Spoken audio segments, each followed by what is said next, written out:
मी अशी 4-5 वर्षाची होते, कळत काय नव्हतं म्हणून नुसती बसायची. पण बसता बसता हळूहळू कळू लागलं.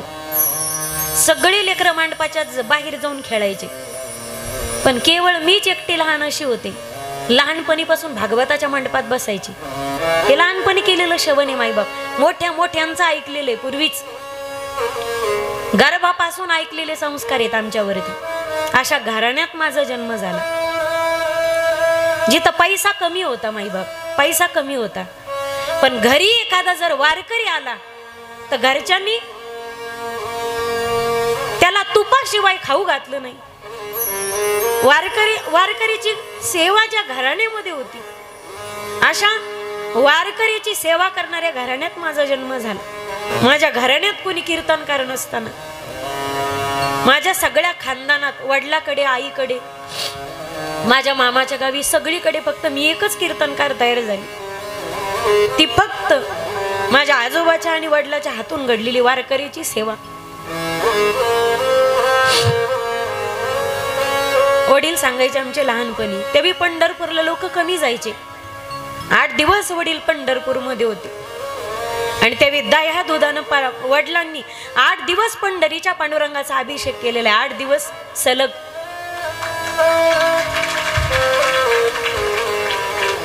आणि तेव्हापासून नजरेत जो पांडुरंग भरलेला होता ना, वडील सांगायचे पांडुरंग जेवढा मी पोटभर पाहिला ना, तेवढा आपल्या खानदानात अख्ख्या कोणीच पांडुरंग पाहिला नाही. एवढा नकशिकांत पांडुरंगाने आळला.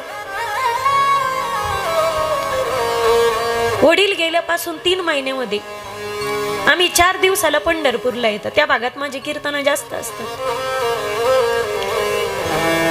पंढरपूरच्या पांडुरंगाचं मला 4 दिवसाला, 6 दिवसाला, 8 दिवसाला एकदा दर्शन घडतं. काय पुण्य असेल. अक्षरशः यावेळेस मी देवाला भांडली.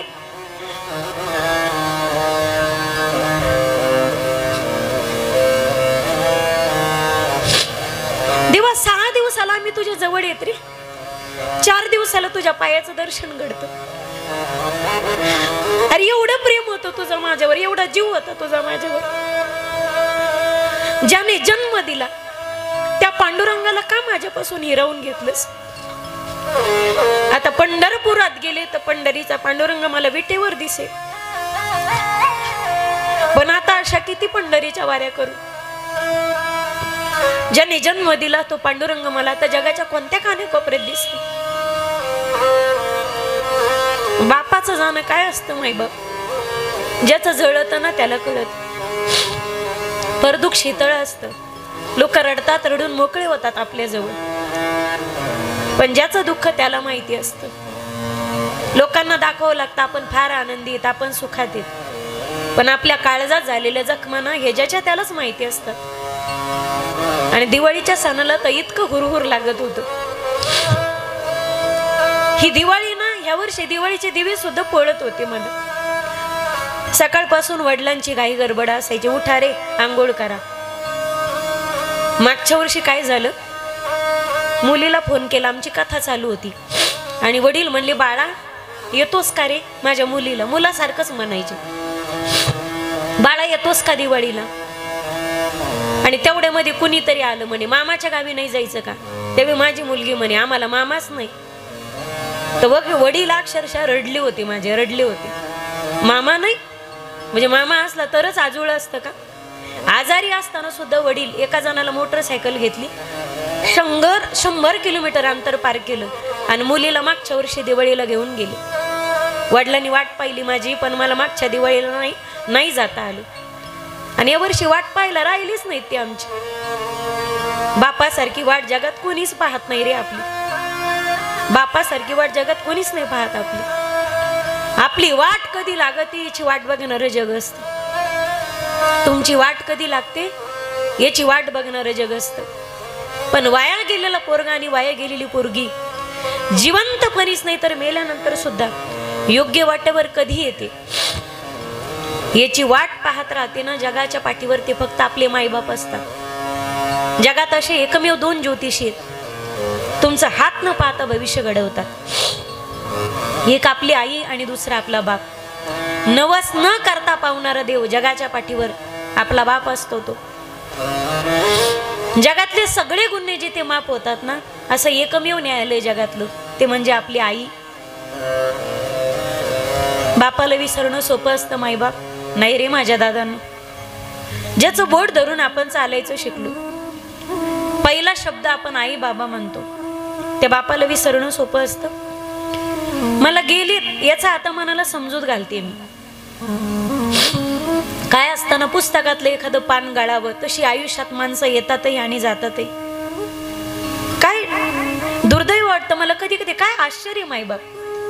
अरे ज्याच्याशिवाय आपण एकही क्षण राहू शकत नाही, आणि तो माणूस गेल्यानंतर 3-3 महिने आपण त्याच्याशिवाय जगत होत. 1-1 वर्ष, 15-15 वर्ष, 20-20 वर्ष लेकरं लहानाचे मोठे होतात.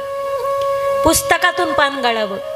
किंमत पुस्तक विकणाऱ्याला नसते, त्या पुस्तकाची किंमत पुस्तक घेणाऱ्यालाही नसते, खरेदी करणाऱ्याला नसते.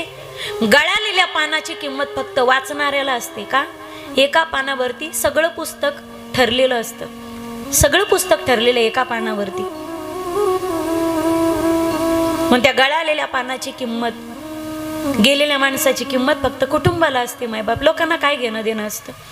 लाख आते हैं, लाख जाते हैं, लेकिन लाखों के आने से और जाने से एक की कमी कभी पूरी नहीं होती. जगात बाप अशी जागा आहे की एकदा बाप नावाची पोकळी जर निर्माण झाली ना, आयुष्यात ती जागा कोणीच भरून काढू शकत नाही. बापाच्या जीवावर आपण हक्क करू शकतो हट्टाने, मला ही वस्तू पाहिजे म्हणजे पाहिजे. लोकांवर हक्क करताच येत नाही. मायबाप आपल्याला लोकांवर हक्क करता येत नाही. बाप असताना हक्काने आपण सांगू शकतो, तुम्ही आज म्हणजे आजच आले पाहिजे, मला हे म्हणजे हेच पाहिजे. आणि बाप असतो ना, बापाच्या जीवावर तुम्ही कोणाला काही बोलले ना, तर ते शब्द रेटायला खंबीरपणे बाप उभा असतो पाठीमागे. पण या 3 महिन्यामध्ये माहेरी कोणाला काही बोलायचं ठरलं तर प्रत्येक शब्द विचार करून बोलावं लागतो. का? अरे बोललो तर रेटायला बाप होता पाठीमाग. आता बापाचा दबदबा राहिला नाही. आपल्याला प्रत्येक वाक्य आणि प्रत्येक शब्द हा विचारपूर्वक करावा लागेल. प्रत्येक शब्द विचारपूर्वक. भाऊ नव्हता मला कधी काही वाटलं नाही, पण ज्या दिवशीपासून वडील गेले ना, प्रत्येक क्षणाला जाणीव होते काय केलं देवाने आपल्या सोबत. अरे भाऊ तर नाही, पण बापही घेऊन गेला देव. जसं म्हणतात की घरात एक तरी पोरगी असावी, मुलगा असावाच मी असं म्हणत नाही, पण ज्यावेळी शेजारणी पाजारणीचे भाऊ बहिणीला घ्यायला येतात ना, त्या दिवशी या उणीवा आतून उकड्या फुटतात काही गोष्टीचा. आपल्याला हक्काचा असतात आपणही बोलवलं असतं, आपल्याला हक्काचा असतात आपणही त्याच्यावर हक्क गाजवला असता. जशा बहिणी लागतात मायबाप, तसा भाऊही लागतो गड्या. मायबापानंतर तोच आपल्या पाठीची खंबीरपणे राखण करतो ना. आपला बाप गेल्यानंतर आपला भाऊ आपला बापच असतो, बापाच्या ठिकाणी असतो.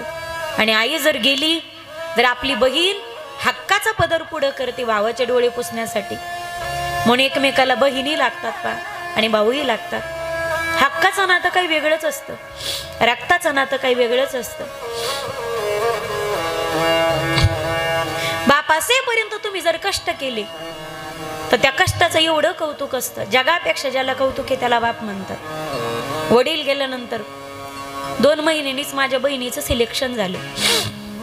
मगाशी विचारलं मला रोहिदास भाऊनी, तुम्ही बहिणी वगैरे किती? त्यांना म्हटलं माझी एक बहीण PSI दारूबंदी पोलीस मध्ये तिचं सिलेक्शन झालं, आणि PSIचा ग्राउंड आहे आता तिचं डिसेंबरमध्ये. प्री आणि मेन्स PSIच्या दोन्ही परीक्षा पास झाली ती. वडिलांना तिला दिव्याच्या गाडीत पाहायचं होतं.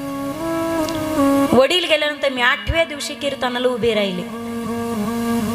कदाचित मी उभी राहिले नसते तर 3 नंबरची बहीण माझी डिप्रेशन मध्ये गेली असती. त्यानंतर 2च महिन्यांनी, तुम्हाला एक्साईज पोलीस कळतं ना, एक्साईज पोलीस, दारूबंदी पोलीस, हे पोलीस फार कमी असतात. म्हणजे जिथं अवैध दारू विक्री असेल तिथं रेड मारायची, या जागा फार कमी असतात पा. 2 महिन्यांनी बहिणीचं सिलेक्शन झालं. अख्खं गाव कौतुक करायला आलेलं होतं. कोणी गुलाल उधळत होतं, कोणी बॅनर लावत होतं. पण त्या हजारोच्या गर्दीमध्ये आम्हाला आमचा बाप कुठंच दिसत नव्हता. लोकांनी केलेलं कौतुक वेगळं असतं आणि बापाने केलेलं कौतुक वेगळं असतं. ज्या दिवशी बाप फाटीवर थाप टाकतो ना, त्या दिवशी जणू पंढरीनाथच पाठीवर थाप देतो. आणि बापाने केलेलं कौतुक हजारो डिग्र्यापेक्षा वेगळं असतं. बापाने केलेलं कौतुक जगातल्या सगळ्या कौतुकापेक्षा वेगळं असतं. बिना बापाच्या लेकरांनी किती उड्या हाणू द्या, किती कष्ट करू द्या, लोकांना त्याचं काही घेणं देणं नसतं. उंगली पकड़ के तूने चलना सिखाया था ना, दहलीज ऊंची है पार करा दे, बाबा मैं तेरी मलिका टुकड़ा हूँ तेरे दिल का, एक बार फिर दहलीज पार करा दे. ज्याचं बोट धरून चालायचं शिकलो आपण, ज्याच्या अंगणात आपण खेळलो बागडलो. आयुष्यात कोणाची भीती ठेवा अगर नका ठेवू माझ्या दादांनो, पण दोन गोष्टीला घाबरा. एक पापाला घाबरा आणि दुसरं बापाला घाबरा. पापाला घाबरला त्याचा परमार्थ सुखाचा झाला आणि बापाला घाबरला त्याचा प्रपंच सुखाचा झाला. बापाला घाबरा आयुष्यात, बापाला घाबरला त्याच्या सगळ्या गोष्टी सक्सेस झाल्या. लहानपणी असं वाटायचं काय बाप दिला देवाने आपल्याला, अरे इतका कडक. सगळ्या मैत्रिणी खेळत असले की आम्ही अशा खिडकीतून डोकून पाहायचो नुसते, बाहेर जाऊन खेळायची परमिशनच नव्हती. वडील आले की अटेन्शन जणू का हिटलरच घरात आले. पटापटा पुस्तकन वया काढा, कोपऱ्यात बसून अभ्यास करा. घरात असा छोटासा कचरा जमत नव्हता, कुठं असे कपडे कुठं तरी टाकलेले जमत नव्हते. सगळ्या गोष्टी व्यवस्थित लागायच्या. वडील गावाला गेले ना 2 दिवस आम्हाला इतकं मोकळं मैदान वाटायचं घरात. असं वाटायचं काय मैत्रिणी खेळतात आपल्याला, काय बाप दिलाय आपल्याला देवाने. पण ज्यावेळी पहिलं कीर्तन करून जगाने कौतुक केलं ना, त्यावेळी काय आलं, बाप कडक होता म्हणून आपण घडू शकलो, म्हणून आपण बिघडलो नाही. ज्या घरातला बाप कडक आहे, भाग्यवानी ते पोरग ज्याचा बाप कडक आहे. भाग्यवानी ती सून जिची सासू गरमी, आणि भाग्यवानी ती बायको जिचा नवरा गरमी, जिचा नवरा कडक आहे. हे लोक गरम डोक्याचे असतात, कडक शिस्तीचे असतात, पण आपल्या आयुष्याला वळण लावून जातात आणि शिस्त लावून जातात.